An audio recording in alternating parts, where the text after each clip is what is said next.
প্রাকৃতিক অপরূপ সৌন্দর্য হাতছানি দিয়ে ডাকছে পর্যটকদের। অপেক্ষার প্রহর শেষ হচ্ছে সুন্দরবন প্রেমীদের আর মাত্র একদিন পরেই। আগামী 1 সেপ্টেম্বর থেকে সুন্দরবন উন্মুক্ত করে দেওয়া হচ্ছে পর্যটকদের জন্য এবং জেলেদের জন্য। আমার পেছনে যে সারি সারি জাহাজগুলো দেখা যাচ্ছে, এগুলো সব প্রস্তুত করা হচ্ছে নতুন করে সুন্দরবনে যাওয়ার জন্য।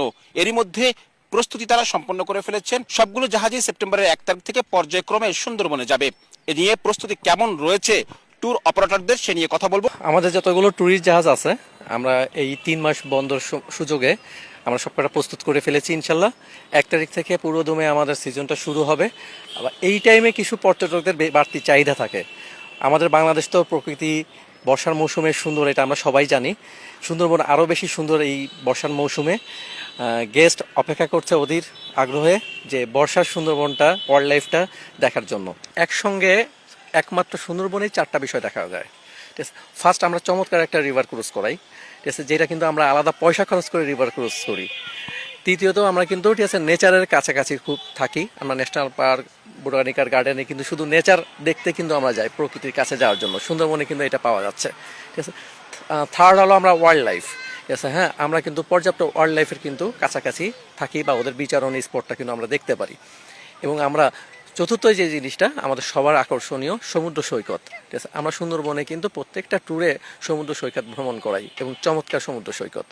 তো এই 4টা বিষয়ের বাইরেও যারা লাইফ স্টাইল পছন্দ করেন, এখানে জেলে, মৌয়ালি, বাওয়ালি, জেলেদের কমন দেখা যায়, মৌয়ালি বাওয়ালি সিজনাল। ঠিক আছে, এই লাইফ স্টাইল কিন্তু আমরা উপভোগ করাই, যেটা ফরেনাররা খুব পছন্দ করে। বাঘ দেখাটা কোনো কোনো সময় ভাগ্যের ব্যাপার, কোনো কোনো সময় দুর্ভাগ্যের ব্যাপার। আমরা ল্যান্ডে নেমে বাঘ দেখতে চাই না। আর সুন্দরবন অ্যাকচুয়ালি বাঘ দেখার জায়গা নয়। হ্যাঁ, এটা বাঘ যে এইরকম একটা পরিবেশে এখনও টিকে আছে, আমাদের গর্ব। এই পরিবেশটাই আমাদের উপভোগ্য বিষয়। বাঘ খুঁজে বের করা যাবে না ও যদি নিজে দেখা না দেয়। এবং পর্যটকরা কিন্তু বাঘ দেখে প্রতি সিজনে। সব পর্যটক না দেখলেও ঠিক আছে, একটা পার্সেন্টেজ পর্যটকরা কিন্তু প্রতি বছর বাঘ দেখছে। আমাদের বিভিন্ন সময় বিভিন্ন উদ্যোগ থাকে, চেষ্টা করার জন্য, চেষ্টা করি আমরা যে নতুন কোনো জায়গা বের করার জন্য। তারপরে এটার মধ্যে আবার আমাদের বন বিভাগের কিছু বাধ্যবাধকতা থাকে। সবকিছু মিলিয়ে আমরা সরকারি সব সাপোর্টগুলো আমরা আশা করি পেলে আমরা অনেক কিছু সুন্দরবনে তৈরি করতে পারবো। সুন্দরবনে ভ্রমণের জন্য বেশ কয়েকটি স্থান নির্ধারিত আছে বন বিভাগের পক্ষ থেকে। এর মধ্যে উল্লেখযোগ্য হলো করমজল, হারবাড়িয়া, দুবলা, কটকা, কচিখালী, নীলকমল, কালাবগি, শেখের টেক। এসব স্থানের কোথাও দেখা মেলে হরিণের ঝাঁক, কোথাও দেখা যায় নানা বন্যপ্রাণী, কোথাও আবার পাখির কিচিরমিচির। ভাগ্য ভালো হলে দেখা মিলতে পারে রয়্যাল বেঙ্গল টাইগারেরও। সুন্দরবন ভ্রমণের রোমাঞ্চকর অপেক্ষায় রয়েছেন পর্যটকরা। শুনে আসি পর্যটকদের কথাও। ওখানে প্রকৃতির সাথে একটা সম্পর্ক তো আছেই। তারপরে ওখানে মাঝে মধ্যে আপনার বাঘ দেখা যায়, বাঘের উপর একটা আকর্ষণ থাকে, স্বাভাবিক, আমাদের সবারই থাকে এটা।